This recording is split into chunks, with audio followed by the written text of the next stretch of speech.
Touch করে নিয়ে এখানে জিরো করেন বা চকের দাগ দেন। জিরো করে দেন একবারে, বুঝতে সুবিধা হবে। না, জিরো করলে কি স্যার এই জিনিসগুলো অনেক সময় ঘুরে ওঠে, স্কেলগুলো অ্যাকুরেট থাকে না অনেক সময়। তারা দাগ দিতে সেই হবে। ক্ষেত্রে আপনি দাগ দেন, দাগ দিয়ে নিয়ে এটা একটু সরাই নেবেন। সরাই নিয়ে এটা যে লক করবেন, ঠিক আছে, এখন ইজি ছিল লক হয়েছে, কিন্তু যখন এটা লক হবে না, এখন লক করেন, দেখুন হবে না, এখন হবে না। সেই ক্ষেত্রে আপনার এই ক্যারেজটা হালকা আপ ডাউন করবেন, এটা লক করে দেবেন। যখন দেখতেছেন এটা সহজভাবে লক হচ্ছে, তখন এটা লক করে দেবেন। এখন আপনার এই সেটের মেকানিজমের কাজ শেষ, এখন আর চলবে না। মেকানিজমের কাজ শেষ, এখন আপনি মেশিন স্টার্ট করে দেবেন। ফরওয়ার্ডে, রিভার্সে কিন্তু কাটবে না, ধীরে ধীরে দাও।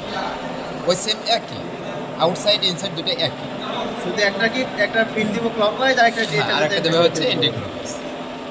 এটাতে আমরা ফিট দেবো হচ্ছে এন্টিক্লকওয়াইজ। যখন এটা পেস্ট করবো তখন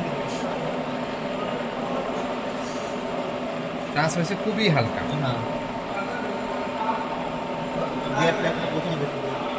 ডেপথ এটাতে বেশি দেওয়া যাবে না?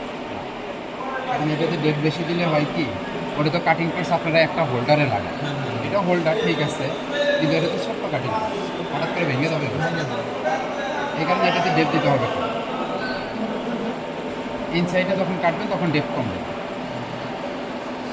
আর আরেকটা জিনিস স্যার, এখানে একটা মেশিন আগে ব্যাগে দিচ্ছে কোন দিকে, এই দিকে, এখন আমরা ব্যাগে দেবো এই দিকে। পজিটিভের দিকে দেবো। একটা এই যে একটা, এখন আপনি মেশিন রিভার্সে যাবেন। এটা ধরিস, পরের বার করার সময় আগে আগে পূর্বের জায়গায় আমরা নিয়ে আসবো। এক পাক যেটা ব্যাগে নিয়েছিলাম সেটা পূর্বের জায়গায় নিয়ে আসবো। আর এখন আমরা একটু পারি। এখন নিয়ে এসে সর্বোচ্চ 2 দাগ দেবেন, বেশি না। এটাতে না স্যার, আমি দিচ্ছি, আপনি দেখেন, পরের বার থেকে আপনি করবেন। এটাতে দেবেন, মানে ওটা নাই স্যার, তারপরে তো বুঝতে পারবে না। বুঝতে পারবেন না যে কয় দাগ আপনি টেপ দিচ্ছেন।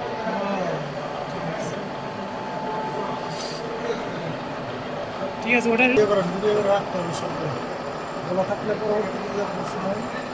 এদিকে না, তাহলে ভালো করে সমাধান ওই পাশে দাঁড়ান, এই যে এই জায়গাটা হচ্ছে গিয়ার বক্স।